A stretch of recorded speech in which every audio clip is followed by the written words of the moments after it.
It's Cinemalaya season once again, and this year we had the privilege of watching two entries, and this masterpiece by Marilu Diaz-Abaya, made in 1998, which is Jose Rizal. For decades, the story of our national hero has been in the hearts and minds of Filipinos.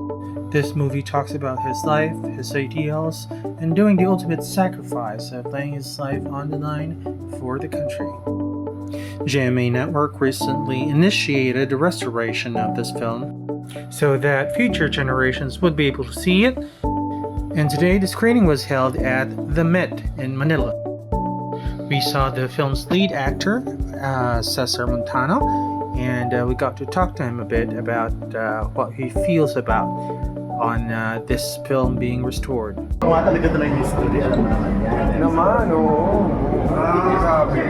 Parating kami sa Berlin. Wow. Berlin. Saka dito sa festival, lahat ng awards. Oo. 17 yata. May memory service nila. 17 awards na gano'n sa Metro Manila Film Festival. Alone. And parang pinakamalaking budget. Pelikulang nagawa yata. Yeah, Parang 80 million. Sa Pilipinas, sa Pilipinas budget. Ito yung parang nagsimula ng trend. Malaki ng budget. Historical naman kasi, pero pag tinipid mo, mahahalata, makikita.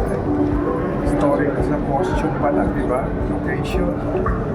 And when it comes to location, andyan si nakaabang ang CGI mo. Mahal na mahal din, siyempre.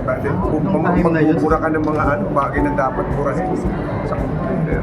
Tumatak po sa amin yung nag-Espanyol kayo noon. Ano yung mga naalala niyo sa preparation? Gusto ko nakakalimutan yun. Pero 7 months ako nag-aaral ng Kastila. Hindi ko naman, nung tinitake natin ng Spanish sa college, sa nag-aaral tayo, hindi nga natin pinapasukan yan. Sino mo mag-aakalang biglang mag-retake ako ng Spanish ulit? Diba? Compelled. So, yun. Then we also saw national artist Ricky Lee talking to the cast. Then looked around at the Met because it was really stunning to see that.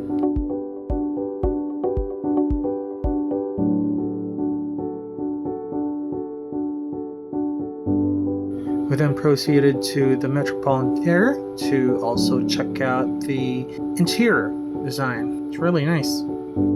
So thank you to GMA for letting us see the restored film. Sa mga kasama sa pelikulang Jose Rizal sa pamumuno ng aking kababata na si Cesar Montano at si Binibining Gloria Diaz, sa mga namumuno sa GMA, mula sa GMA Post, Ginoong Paul Dixon, sa GMA Films, si Binibining Nessa Valdelion, sa lahat ng mga kasama kong manggagawa sa gobyerno, at sa lahat ng mga nagmamahal sa pelikula, naritong nanonood, magandang hapon sa inyong lahat. Sa ngalan ng Sentro Pangkultura ng Pilipinas, ng Cinemalaya Foundation, ng Pambansang Komisyon para sa Kultura at mga Sining at ng Tanghalang Metropolitan, pinabati namin kayo dito ngayong hapon para sa special screening ng restored version ng pelikulang Jose Rizal. Mahalaga para sa akin ang pagkakataon ito dahil sa tatlong dahilan. Una, dahil nga ito ay isang pelikula na tinuturing na isa sa mahahalagang obra ng ating mga pambansang alagad ng sining, ang direktor na si Marilu Diaz-Abaya at ang isa sa mga manunulat na si Ricky Lee. At ito ay tinuturing na isa sa pinakamagandang pelikulang nagawa ni Marilu Diaz-Abaya nung pinalabas ito sa Metro Manila Film Festival noong taon 1998. Ito'y humakot ng mga awards at hanggang ngayon ay kinikilala bilang isang pelikula na ituturing nating mahalagang produkto ng ating industriya. Pangalawa, bilang isang manggagawang pansining, kinatutuwa ko na ang pelikulang ito na ginawa ni Marilu tungkol sa ating pambansang bayani ng Jose Rizal ay ginawa mula sa punto de vista ng isang artista. Nung sinusulat pa lamang, nung nalaman ni Director Marilu Diaz-Abaya na siya magiging direktor ng pelikula, naisip kaagad niya na ang gagawin niyang punto de vista ng buhay ni Rizal ay ang kanyang pagiging isang nalilikhang sining, isang artista, isang manunulat. Kaya sa pelikula, para dun sa mga hindi pa nakakapanood, ang pelikula ay hindi lamang tungkol sa buhay ni Rizal, kundi tungkol sa kaugnayan ng kanyang buhay sa kanyang mga likhang nobela at saka kagaya ng Noli Me Tangere at El Filibusterismo at saka sa kanyang mga likha. Bilang pagkukwento, nabasa ko ang unang mga borador ng pelikula habang ito'y sinusulat pa ni na Director Marilu Abaya, ni Ricky Lee at ng kanyang mga katuwang sa pagsusulat ni na June Cruz Lana at saka ni June Robles Lana at ni Peter Ong Lim. Pangatlo, mahalaga rin itong pelikulang ito sapagkat nagkapalad ako na maging bahagi ng pelikulang ito nung kami mga bata pa lamang. Hanapin nyo na lamang ako sa pelikula. Sana ay magustuhan ninyo at natitiyak naman ako na ang pelikulang ito ay hindi lamang magdudulot ng pagmamahal para sa pelikula, lalong-lalo na ginaganap natin ngayon ang Cinemalaya at ito ay ang pagtatanghal ngayong hapon ay bahagi rin ng programa ng Cinemalaya 20 sa ika-20 taon ng Cinemalaya. At ito rin ay bahagi ng programang Cine Icons ng Sentrong Pagkultura ng Pilipinas kung saan pinakikilala natin sa mga bagong mga manonood ang mga pelikulang likha ng ating mga pambansang alagad ng sining. Isang magiliw na panonood sa ating lahat.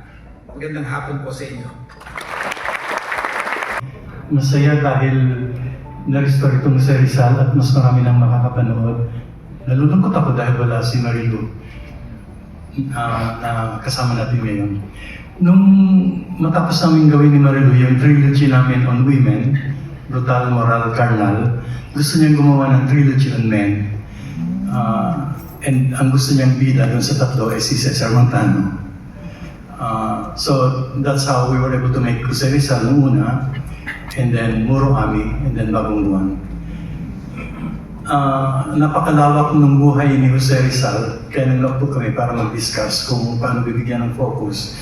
Na-decide namin yung gaya na sinabi ni Dennis kanina, na mag-focus sa buhay ni Jose Rizal bilang isang artist, bilang isang malilikha. And then, ang in-structure namin, dinicide namin na gagawin namin paglilitis ng isang artist. Ipuput namin on trial ng isa, si Jose Rizal. And so, in the film, pinuput siya on trial, nililitis siya ng Spanish government, ng kanyang council, ni Tapiel ba yun, ng pamilya niya, ng mga tao sa palibot niya, ng mga incidents na nangyari sa kanya sa nakalipas, and eventually ng tauhan na sisimul na kanyang nilikha. Isa lang ang fictional character in the entire film, yung prison servant. We decided na gumawa ng ganong fictional na character upang may maglitis din sa kanya ng karaniwang mamamayan. Nililitis siya kung naging taksil ba siya sa bayan o hindi. Nagkasala siya sa kanyang siling. It took us 3 months na research to prepare to prepare writing the script. Pinuwersa kami ni Marilu, hindi naman. Pinabasa kami ng katakot-takot ng mga libro, na karamihan ng titles, di ko na maalala, dokumento, mga sulat ng Rizal, everything na pwedeng basahin, including Spanish versions ng mga nobela, maski hindi namin naintindihan, pinabasa nila sa amin para makuha namin yung loob, yung rhythm ng pagsusulat ni Jose Rizal. It took us 3 months to do research and another 3 months para matapos yung script. Kasama ko nagsulat ng script, by the way, nabanggit na kanina, si June Robles Lana at si Peter Ong Lim. Yun lang, and nang nasali siya sa Manila Film Festival, nabanggit kanina ni Dennis, 18 yung nominations nung gabing yun. Sa 18 na yun, 17 yung pinanalunan ng Jose Rizal.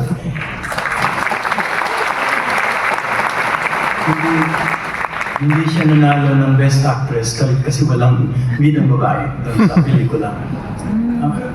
And then after that, nanalo siya ng ilan pang mga Best Picture, Best Actor kay Cesar, at sa iba pang mga nasa cast, sa iba mga awards-giving bodies dito sa Pilipinas. And eventually, nagpunta siya ng Berlin International Film Festival para mag-compete doon. So sana mag-enjoy kayo sa panonood sa pelikulang ito at maraming salamat sa pagpunta rito. piling ngayong hapon. Tunay pong isang malaking oportunidad sa akin na magawa ang pelikulang ito, maibigay po sa akin ang Jose Rizal. Kasi noong time na yun po, 1998, ang nasa isip ko lang ay paggawa ng action films. Puro action films po ginagawa ko doon. At ito pong ating mahal na direktor, siya po ay dream ng halos lahat ng aktor sa Pilipinas na makatrabaho. Ay napakagaling po talaga nito ni Direk Marlou Diaz-Abaya. Biglang in-offer po sa akin Jose Rizal. Sabi ko pa, parang ito na lang maaalala sa akin pelikula. Pag wala na ako, bakit hindi ko tatanggapin ito? Jose Rizal. At tinanggap ko naman, sabi ko naman siguro madali itong gawin. Kasama ko pa po puro mga national artist. Ginawa ko po. Hindi ko naman alam po ito, napaka-perfectionist pala po ng nanay ito ni Mark Abaya. Nag-aral po ako ng Espanyol ng 7 buwan. Ay naku, sabi kong gano'n sa eskwela nga, hindi ko halos pasukan yung Spanish, hindi ko magagamit siya. Puro pala ko lang natanggap ko dyan sa grade school. Napilitan po, I was compared to study Spanish. Kaya ang ginawa ko po lahat, una-una, ginawa ko lahat ng picture ni Jose Rizal na matitisod ko pinaprint ko ng malaki, dinikit ko sa lahat ng pader ng bahay namin. Bahay ko, buti na binata pa ako na walang makikialam sa akin. At ang TV sa bahay, naka-on sa Spanish channel habang nandun ako. Kahit natutulog ko ako, sa papatay lang, ililipat yun kapag ako po aalis ng bahay. Ganun po pinoses ang sarili ko para po matutunan lang talaga yun. At tutulungan ko pa lang po sinabi ni ang ating national artist na si Ricky Lee. Totoo po yung libro po. May mga araw po kami pupunta rin sa bahay ni Direk Marlou Diaz. Yung lamesa niya for dining, punong-puno po ng libro na galing sa Ateneo, sa UST at sa Madrid. Dami po, halos malaglag na yung libro sa dami. Pupunta ron, uupo ka, magbabasa ka, at i-share mo yung nabasa mo. Mula po mga umaga hanggang gabi na po ito, ganun lang po yung gagawin ninyo. Yung mga libro na to is about our history, not only about Jose Rizal. Victorian era pa, bago pa dumating sa Jose Rizal, pinaaral pa rin namin. Ganun po kalalim, pinag-aral kami ni Direk Marlou. But wala po akong regret dito. Actually, isa pong malaking karangalan, pasasalamat sa akin. Umangat po ang aking pananaw bilang aktor mula po na makatrabaho ko siya dito sa Jose Rizal, Muruami at Bagong Buwan. Nag-iba po ang aking pananaw. Kaya ako po ay naging director din. At nagsulat din po ako, nahimok din ako magsulat po para sa pelikula. At ako po ay natutuwa rin at nalulungkot at the same time, katulad po ni Ricky, dahil wala na po dito ang aking mahal na direktora. Sana po ay nandito rin siya. And natutuwa po ako, nagpapasalamat ako sa GMA Films na na-restore na po ito. I'm so curious about this movie, katulad niyo rin po. Baka dito po ay sa pelikula ito ngayon, na-restored na, baka nabuhay na si Jose Rizal dito, nakaligtas po siya, hindi siya na-execute. Malay natin, di ba? Maraming po salamat, yun lamang po, at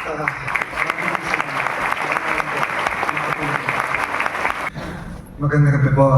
Sa ngalan ni Marlou Diaz-Abaya, nagpapasalamat po kami ng pamilya niya na rin-restore po ng GMA Films ang isa sa mga masterpieces ni Direk Marlou. A good story is a good story.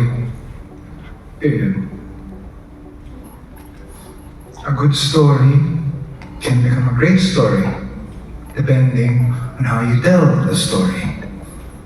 At sa case na to, yung nasa larangan ng pelikula, driven by the passion, the devotion, the hard work of the filmmakers, the actors, everybody that is part of the filmmaking process. And technology. So, as Buboy said, I am very curious to see what GMA Films has done. But I know and I'm grateful to GMA Films for making one of my mother's greatest films accessible to this generation and to future generations. Maraming salamat po sa inyo lahat. Ladies and gentlemen, thank you all for being here. Una-una, gusto ko lang sabihin sa inyo na I'm deeply honored to be in the presence of legends. Parang hindi yata akong bagay kasi yung pusa at tabi nila. Anyway, to be part of a project like this, to oversee the restoration of probably one of, if not the best, outputs in Philippine cinema is truly an honor. Kwento ko lang sa inyo ng konti kung gaano hindi kadali gawin ito. So, about 10 years ago, we were pushing for the restoration of mga output ng GMA Pictures, GMA Films. Because we knew back then na medyo preserved pa yung mga materials. So fast forward to 2023, early 2023, when we finally got the go to start the restoration process, we literally had to look through hundreds of cans, mga lumang lata ng pelikula, to actually search for the prints for Rizal. And nung may nahanap kaming sample, we went to the country's premier restoration post house in Central Digital to coordinate with them and actually ask kung kaya ba. So, one thing led to another, nandito na tayo ngayon, we're about to see it. So, an additional thing that we did sa GMA mismo is we upmixed the original 2 audio channel track to 5.1 to give our audience a bit more immersive viewing experience. The power of today's technology, diba? So anyway, ulitin ko lang, I am truly grateful and honored to be part of this restoration project. And, to bring something like this to life for today's audience, to show you a bit of what our Filipino culture was back then, and to share with you what the film or the film's values are, is so overwhelming, and just to be part of it. So, maraming salamat and enjoy. Thank you. Reaction mo habang pinapanood? I know hindi ito first time, pero maraming beses mo na rin napanood. Pero ngayon, anong reaction mo? Mas naging emotional ako kasi kasama ko nga sila video. Yes, nakita ko nga kanina. Everybody po na dumating that was part of the film mo, mas naging significant po para sa akin yung experience watching the film. And again, seeing how much work GMA Films put into the digitizing and remastering the film. I'm very grateful nga kasi the new generations, may pagkakataon silang ma-appreciate pa yung mga pelikulang makalupit. And 98 yun, magdadaw sa 18 years old. So again, I was grateful, I was emotional, I missed my mother very much. I wish she saw this. I have a feeling she would have been delighted by this remastering digitizing film. I know she would be proud. How do you feel that GMA's like put in a lot of value in the works of your mom? How does that feel as a person or family member? I think that's why there was a time I transferred and naging kapuso ko sa doctor. So I know how it feels. I know how much love and support GMA has always shown my mother and myself. That's why I know. So it feels right. That's why when GMA called, I don't like this anymore. Yeah. But because I knew it was GMA Films, the original producers of Rizal, they believed in my mother when no one did anymore. forever be grateful to GMA for my mother's legacy, what they did. So it feels like familiar, like I'm coming home. Do you feel that there are going to be some efforts also to do something with the works of your mom, the other films? I hope they do. If they do, I mean, you have Muruami, you have so many of our old films that have not been touched. I mean, I know another group digitized Carnal and Muran. There are many other films. Well, that's exciting. They've already been done, but I feel, yun nga eh, it's not, I don't want to enforce Yes. ideology or filmology to the younger generation because they're the future, Yeah. I believe. Tayo dapat ang sumunod. Sila Yeah. na. But again, with what GMA Films has done and when yun nga, is giving the generation a chance, the younger generations a chance to research if they choose. Yeah. If they want to learn from their past. But again, they're free not to. Pero sa tingin mo, anong magiging impact nitong generation? I have no idea, honestly, and I cannot wait to read it online. For those who have seen the movie tonight, for those who will see the movie, I want to know what they think. Because again, it's the minds of the young that matter now, no longer in the past. But again, it's nice to know that they exist if you want to learn from the past. And again, that's what GMA did. So tayo parang nakakagalit pa rin habang pinapanood. Ako rin eh. May ganun pakiramdam kanina, di ba? Ano? Kasi, and again, the choice not to remaster digitize this film still feels timely for me. That's why na-affect pa rin ako eh. Parang, it's, lahat ng nangyari doon hanggang ngayon is very proud and grateful and delighted. The GMA did it. Thank you. Thank you so much.